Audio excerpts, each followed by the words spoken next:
दिन स्टेटमेंट ये था कि शिप पे हमला हुआ है और वो लाइफ जैकेट के साथ कूद गया था बचने के लिए। उन्होंने थर्ड डे हमको बोला कि उन्होंने लाइफ जैकेट नहीं पहना था।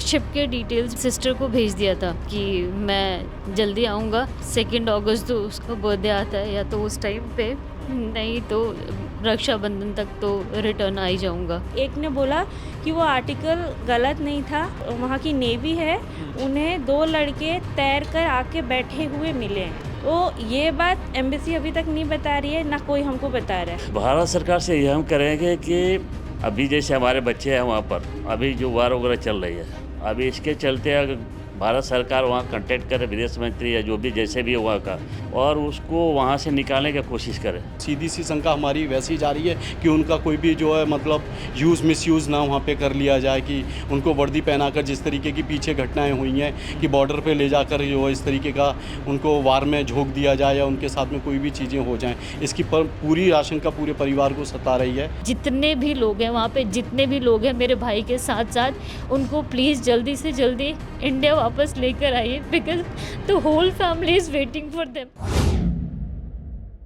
नमस्कार, मैं अंश माथुर, आप देख रहे हैं द लीडर हिंदी। बरेली के एक युवक जो कि जिनका नाम दीपक बताया जा रहा है, हम उनके आवास पर इस समय खड़े हैं। बरतौल में उनका ये आवास है और बताया जा रहा है कि वो मर्चेंट नेवी में है और सीमैन के पद पर वो शिप पर तैनात थे। लेकिन पूर्व में रूस ने जो यूक्रेन पर हमला किया, उसके बाद से उनसे कोई भी संपर्क नहीं हो पा रहा है, जिसके बाद से जो परिवार के जो लोग हैं वो काफ़ी परेशान यहाँ पर नज़र आ रहे हैं। और सबसे पहले हम उनसे बात करते हैं कि आखिरी बार उनकी जो बातचीत हुई थी तो क्या बातचीत हुई थी और कब से वो जो है लापता हैं।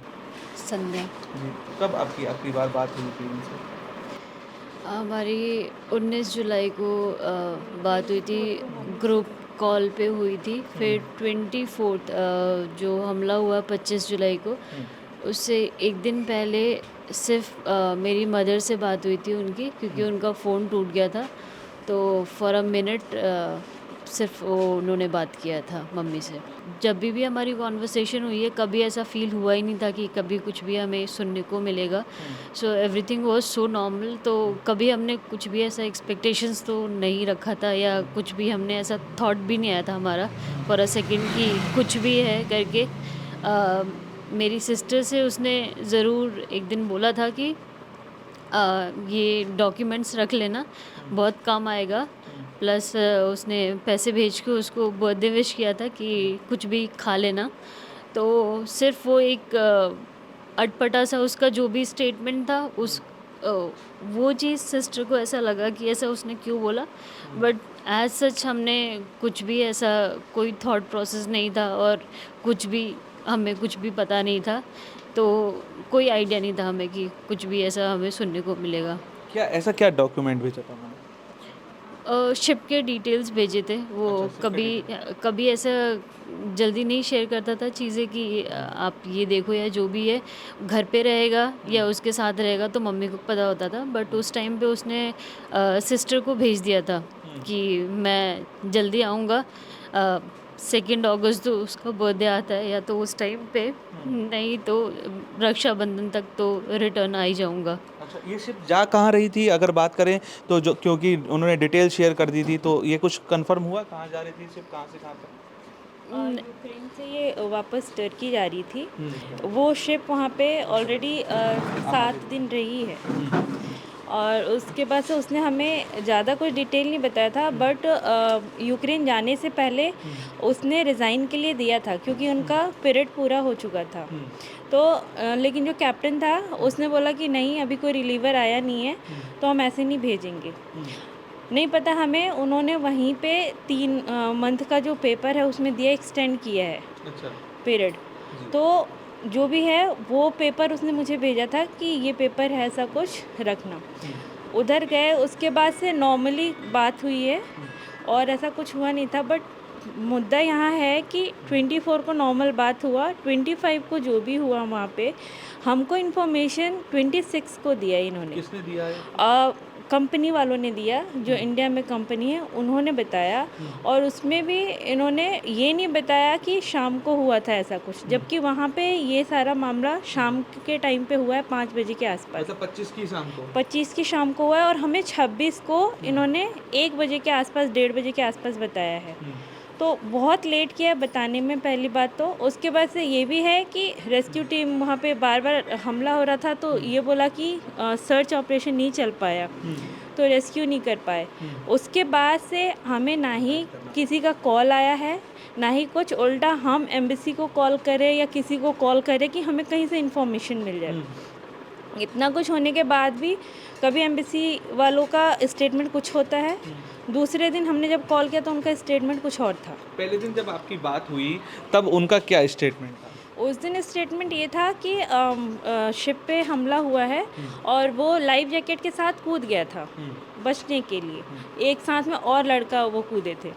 तो पहला स्टेटमेंट ये आया था और मिसिंग है करके। बट सेकेंड डे जब थर्ड डे हमने उनको बोला कि आप श्योर हो कि उसने लाइफ जैकेट पहना था और पोर्ट से डिस्टेंस कितना था, क्योंकि उन्होंने ये बोला था कि शिप से पोर्ट ज़्यादा डिस्टेंस पे नहीं था, तो नॉर्मली कोई लाइफ जैकेट नहीं भी पहना होगा तो तैर के चला जाएगा। तो ये बात हमें फर्स्ट डे आपको बोलना चाहिए था। उन्होंने थर्ड डे हमको बोला कि उन्होंने लाइफ जैकेट नहीं पहना था। अच्छा, पहले दिन बोला कि लाइफ जैकेट पहने हुए थे, दूसरे दिन उन्होंने कहा नहीं पहने थे। तीसरे दिन उन्होंने स्टेटमेंट पूरा चेंज कर दिया कि लाइफ जैकेट नहीं पहना था। अच्छा, और दूसरे दिन ये कहा कि पोर्ट्स के नज़दीक में ही थे। हाँ, और उन्होंने ये बोला कि पोर्ट के बहुत नज़दीक में थे। तो फर्स्ट डे उनको स्टेटमेंट ये देना नहीं चाहिए था, क्योंकि हम एम्बेसी से तो ये एक्सपेक्ट नहीं कर रहे कि वो हमको इस तरह का दो तरह का स्टेटमेंट दे। जो भी हम वहाँ पे अर्जी करके जो एम्बेसी में बैठे हैं यूक्रेन में, इंडियन एम्बेसी, उन्होंने ये हमें तीसरे दिन ये वाला स्टेटमेंट दिया। उसके बाद से कल के दिन वो फ़ोन ही रिसीव नहीं कर रहे हैं, कंपनी हमको कोई कांटेक्ट नहीं कर रही है, कोई कहीं से हमको इन्फॉर्मेशन नहीं पता चल रहा। वो हम खुद कभी यूक्रेन, कभी रोमानिया, इधर उधर जितना हमसे हो सकता है हम पूरा कॉल कर रहे हैं, पता कर रहे हैं। एक्चुअली हमने 20 जो पूरा ये हादसा जहाँ पर जिक्र किया है कंपनी वालों ने, वो लोकेशन क्या बताई थी? वो यूक्रेन और रोमानिया का वो बता रहे हैं कि वो वहाँ पे दोनों पास पड़ता था। अच्छा, लगभग कितना दूरी रही होगी? 3 से 5 किलोमीटर की डिस्टेंस पे बता रहे, इससे ज़्यादा का बता नहीं रहे। और ये वहाँ पे जब हुआ है तो वहाँ पे उजाला था। जी, क्योंकि अपने यहाँ से वहाँ की टाइमिंग का 2.5 घंटे का जो फ़र्क रहता है, तो वो उजाला था। और उसके बाद से उन्होंने रेस्क्यू भी बंद किया है। थर्ड डे एम्बेसी का ये था कि इस तरह का स्टेटमेंट। फिर हमने 27 को एक आर्टिकल पढ़ा था जो ट्रेंड वाइंड करके है, ट्रेंड विंड करके। तो उसमें ये था कि इसी शिप से जो MV रगनार थी, वहाँ से 2 लड़कों को रेस्क्यू किया गया है। ठीक, फिर हमको ये था कि और न्यूज़ आएगा इस रेस्क्यू को लेकर कि कौन थे, क्या थे। फिर जब हमने उस आर्टिकल का पूरा वो निकाला कि हम पता करें आगे क्या है, तो उन्होंने पहले तो डिनाई किया। फिर हमने उनको 3 दिन 4 दिन, हम अभी कल तक लगे हुए थे, तो हमें जाके एक ने बोला कि वो आर्टिकल गलत नहीं था। हाँ, वहाँ पे जो वहाँ की नेवी है, उन्हें 2 लड़के तैर कर आके बैठे हुए मिले हैं। तो ये बात एम्बेसी अभी तक नहीं बता रही है, ना कोई हमको बता रहा है। क्या उनका नाम और पता कुछ ऐसा कुछ डिटेल शेयर हुई है आप तक? एक्चुअली उन्होंने हमें पूरा डिनाई कर दिया। उनका ये था कि मैं इससे ज़्यादा आपको कुछ नहीं बताऊंगा, ना ही मैं अपना नाम बता सकता हूँ। आपको मेरा नंबर कैसे मिला मुझे नहीं पता, बट प्लीज़ आप आगे जो भी है मेरा नहीं बताएंगे। उसके बाद से फिर हमने रात ये बात किसका कहना था? ये जो विंड वाइन करके जो उसमें था आर्टिकल, उससे रिलेटेड पर्सन थे जो भी वो, उन्होंने बताया। फिर उसके बाद से हमें क्या बोलते हैं, जिस एजेंसी का उन्होंने नाम डाला था ASO करके, कि जो वहाँ की नेवल वो थी जिन्होंने उसको रेस्क्यू किया था, वो किया था। तो उस दिन तो नहीं, बट रात में हमने 2 बजे के आसपास कॉल लगाया। कोई ऑफिसर थे, उन्होंने भी नाम बताने से मना किया और चीज़ें, बट उन्होंने ये कहा कि 2 लड़के उन्होंने रेस्क्यू किए हैं। और वो 2 लड़कों का ज़्यादा एज नहीं है, क्योंकि ये दोनों का एज 23-26 है। ठीक, अभी वो वहाँ पे हॉस्पिटल में है, उन्होंने ये भी बोला। किस हॉस्पिटल में, ये पूछा? उन्होंने बोला सुलीना के किसी हॉस्पिटल में है, ये क्लैरिटी नहीं थी कि किस हॉस्पिटल में, बट उन्होंने ये बोला कि उनको माइनर सा थोड़ा बहुत खरोच आया था, अदरवाइज़ और कुछ नहीं था। वो बिल्कुल सेफ़ है लड़के दोनों। तो ये बात अगर रोमानिया में है या यूक्रेन में जहाँ भी है, तो हमको एम्बेसी को कम से कम कंफर्म तो करना चाहिए कि ऐसा कुछ है। अभी आपने इस तमाम पूरे प्रकरण को लेकर जो आपकी लगातार बातचीत चल रही है, इसमें कोई स्थानीय स्तर पर कोई शासन प्रशासन के लोग से या कोई जनप्रतिनिधि से आपकी कोई मुलाकात हुई है? नहीं, यहाँ पे एक्चुअली हम मुलाकात हमने किया है, बट यहाँ का है कि पेपर प्रोसेस वाइज चलेगा। बट ऑलरेडी 5 दिन हो गए हैं। ये प्रोसेस अगर इतना स्लो रहा, अगर पेपर वर्क, तो बात नहीं बनेगी। अभी आपने कहा सबसे फौरी तौर पर जो आपने जो सूचना दी वो किसको दी? ये हमने यहाँ के एमएलए हैं जो, उनको सारा कुछ बताया है। आज उनसे मुलाकात हुई थी, उन्होंने बोला है कि आगे बात को बढ़ाएंगे वो। दिल्ली में भी जाके भाई मेरा बड़ा वाला मिला है सबसे, तो उन्होंने भी बोला, बस सबसे आश्वासन मिला है। जो भी हमको सेटिस्फेक्शन नहीं मिल रहा उस आंसर से, क्योंकि हमको चाहिए जल्दी से जल्दी आप कुछ करो। हम सिर्फ एम्बेसी को ही कॉल कर पा रहे हैं, उसमें भी अब वो एम्बेसी वाले फ़ोन नहीं उठा रहे, ना हमें कुछ बता रहे हैं। यूक्रेन की इंडियन एम्बेसी से हमारी बात हुई है, जिनका नाम अजी है। उन्होंने ही ये स्टेटमेंट दिया था जो मैंने आपको बताया। अब हमारे साथ मौजूद है दीपक जी के जो पिताजी हैं, उनसे बातचीत करते हैं। आपकी कब आखिरी बार बातचीत हुई थी? मेरा नाम है उद्धव शाह। मैं इस पॉइंट में अभी 112 जो है, मैं जो पुलिस है उसके अंदर में मैं हूँ, पश्चिमी चंपारण के अंदर। दीपक से मेरे को 24 को दोपहर के मैं 2-2:30 बजे के आसपास में हुआ। ठीक है, मैं उस समय व्यस्त था क्योंकि मैं भी कहीं जॉब कर रहा था। अच्छा, तो मैं बोला बेटा अभी थोड़ा टाइम नहीं है, आप ऐसे करना कि 1-2 घंटा के बाद काम कर। फिर मैंने 25 को क्या वहाँ से चल दिया, और 26 को यहाँ जब मॉर्निंग पहुँचने के बाद आदमी थक जाता है ट्रेन में, तो यहाँ से पश्चिमी चंपारण साइड में पड़ता है वो, जहाँ मैं जॉब करता हूँ। आकर के मैंने नहा धोआ करके सो गया। 11 बजे मैं जब उठा, उठने के बाद मैंने खाना खाया। खाना खाने के बाद भी खाना खा कर जस्ट मैं यहाँ से अब हाथ धोने के लिए उठा था, तब तक ये मैसेज आई। अब मैसेज आई और कहाँ से आया, अब मेरे को इतना कंफर्म नहीं हुआ, लेकिन उसके कंपनी वाले जो थे, कंपनी वाले ने मेरे को इन्फॉर्मेशन दिया। आज भी मेरे से उसका बात हुआ। तो इस चीज़ को मैं बोला आप क्या कर रहे हैं आप इस चीज़ के बारे में, आप इतना देर लगाएंगे तब तो बच्चा हमारा तब तक और भी अभी ये जो वार के टाइम है और कहीं साला मिसप्लेस हो जाएगा। ठीक है, तो बोला नहीं हम ये सब जो है अभी कर रहे हैं। बोले कितना करेंगे, कहाँ से कैसे क्या करेंगे, कोई है हमारे कोई मैसेज तो आप दे नहीं रहे। जब मैं आपको इतना क्वारी करने के बाद आज फिर आप मेरे से बात कर रहे हैं, बीच में जब आपसे मैं सोचा फिर बात करने के लिए तो मिले नहीं। फिर उसने बोला कि ठीक है हम आगे इसको और प्रोसेस करेंगे, अब जल्दी से जल्दी जितना होगा। मैंने आप क्या प्रोसेस कर रहे हैं, जब मैं बोला तो आप बोला कि प्रोसेस करा, हो सकता है फिर आप डीले हो जाएंगे। बस इतना तक हुआ। लेकिन अभी जैसे हमारे को पता चल भी रहा, ठीक है, हमारे बच्चे भी बोल रहे हैं, जैसे भी बोल रहे हैं कि इन्होंने जो ज्वाइंट ऑपरेशन किया था जी, यानी यूक्रेन और कौन सा एक सुलेनिया कौन सा जगह है, वहाँ इन्होंने नेवी वगैरह मिलकर इनका ज्वाइंट ऑपरेशन किया। उस ऑपरेशन में वही हमारे को भी वही चीज़ दिखाई दे रहा, या हमारे भी सुनने को वहीं से मिला, जो भी है एक वो कहीं से हमने देखा भी था। उसमें क्या है, बच्चे हमारे जो है साइड में जा करके तैर करके साइड में कहीं किनारा था, जो कि वहाँ के आर्मी वाले अपने पास में ले गए। कैंप ले जाने के बाद उसको अपने पास में ट्रीटमेंट वगैरह हल्का खरोच पहुँचाया था, बताया भी था वहाँ से भी। ठीक है जी, हल्का खरोच पहुँचाया हुआ है और वो है हमारे पास में, सेफ है दोनों बच्चे। हाँ, इतना कंफर्म हुआ। उसके बाद फिर हमारे 1-to-1 कांटेक्ट नहीं हो पाया? नहीं, कांटेक्ट नहीं हो रहा। मैं अब नंबर भी मैं बोला था कि नंबर भी नहीं दिया। एक और आदमी को बताया था कि 45-46 के आसपास जोड़ ले, वो ख़त्म हो चुका है वहाँ पर। अच्छा, 2 के अलावा? 2 के अलावा। अच्छा, अब आप भारत सरकार से क्या मांग करते हैं अपने बच्चे? भारत सरकार से ये हम करेंगे कि अभी जैसे हमारे बच्चे हैं वहाँ पर, अभी जो वार वगैरह चल रही है, अभी इसके चलते अगर भारत सरकार वहाँ कांटेक्ट करे, विदेश मंत्री या जो भी जैसे भी वहाँ का कांटेक्ट करे और उसको वहाँ से निकालने की कोशिश करे। मेरा यही गुजारिश है। और ये हमारे बच्चे नहीं, और भी हमारे हिंदुस्तान के बच्चे हैं, उनको भी निकाले। और उसके बाद नहीं जाने की जो वार्निंग ये लोग दे रहा, वो चीज़ को, ये चीज़ गवर्नमेंट जो है पहले नहीं करती है। पहले बोले कि नहीं जाना है, नहीं जाना है, तो आप देखो ना हमारा वहाँ जगह खाली है कि नहीं है, साफ़ है कि नहीं, तब दो अनादेश, उसके बाद भी कोई माने। अब हमारे पूरे उधर फंस गए, उसके बाद बोलते हैं कि नहीं जाना है। तो क्या दीपक जी के साथ में और भी लोग जो इंडिया के हैं, क्या वो और पहले उससे 19 को भी हो चुका है घटना, उससे पहले 15 को भी हुआ, बताओ, उसके बाद आपको 26 को भी हुआ। उसमें आदमी बहुत सारे मरे भी हैं, जो भी है, लेकिन क्या इंडिया गवर्नमेंट लाया नहीं लाया, बहुत सारे उधर पड़े हुए हैं। कुछ बॉडी आया हुआ है, अभी हमारे सामने ही बैठे हैं, इनके गांव का ही एक और आया हुआ है, ठीक है, इससे भी हमारे को पता चल रहा है। बाकी यही हमारा कहना है कि इंडिया गवर्नमेंट जो है जल्दी से जल्दी कनेक्ट करे, उससे जाके कनेक्ट करके और उनको भी लाए जो हमारे फंसे हुए हैं, और हमारा बच्चा भी है उसको भी जल्दी से जल्दी निकाले, मेरा यही रिक्वेस्ट है। अभी जो है यहाँ के जो क्षेत्रीय विधायक हैं उनका भी फ़ोन आया था, डॉक्टर राघवेंद्र शर्मा जी का, और उनसे भी बातचीत हुई है। कल एक जो है जिलाधिकारी बरेली से मिलने की भी बात कही है, और क्या कुछ है जानते हैं।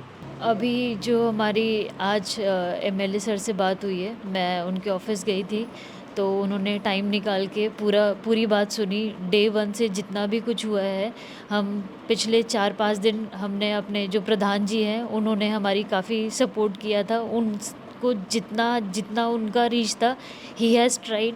फिर आज जो एमएलए सर मिले हैं उन्होंने मेरे सामने जितने कॉल्स हो सकते थे पार्लियामेंट में, जहाँ पे रोमानिया में, यूक्रेन में उनके बच्चे जो पढ़ रहे हैं या फिर उनके जो भी जानने वाले हैं, उन सबको भी कॉल किया है, बोला है कोई भी इन्फॉर्मेशन होता है तो उनको प्रोवाइड करें। उन्होंने अपना नंबर पर्सनली दे के बोला है कि जब भी जो भी अगर कोई भी हेल्प लगता है तो मैं उनको किसी भी टाइम कॉल कर सकती हूँ, और उन्होंने मेरे सामने ही कॉल किया, और एक बार नहीं वो 2 बार उन्होंने टाइम निकाला है, कम से कम 1-1.5 घंटे उन्होंने पूरा कॉल करके ट्राई किया है। तो अभी आई एम सो होपफुल कि कहीं ना कहीं से गवर्नमेंट इस चीज़ पे करेगी। जो हमारे एमएलए सर हैं उन्होंने गवर्नर से भी मिलने की बात की है, कल हम डीएम सर से मिलेंगे, उनके पास कल टाइम नहीं था, कल मैं शाम को गई थी उनके वहाँ पर भी, बट मुलाकात नहीं हो पाई थी।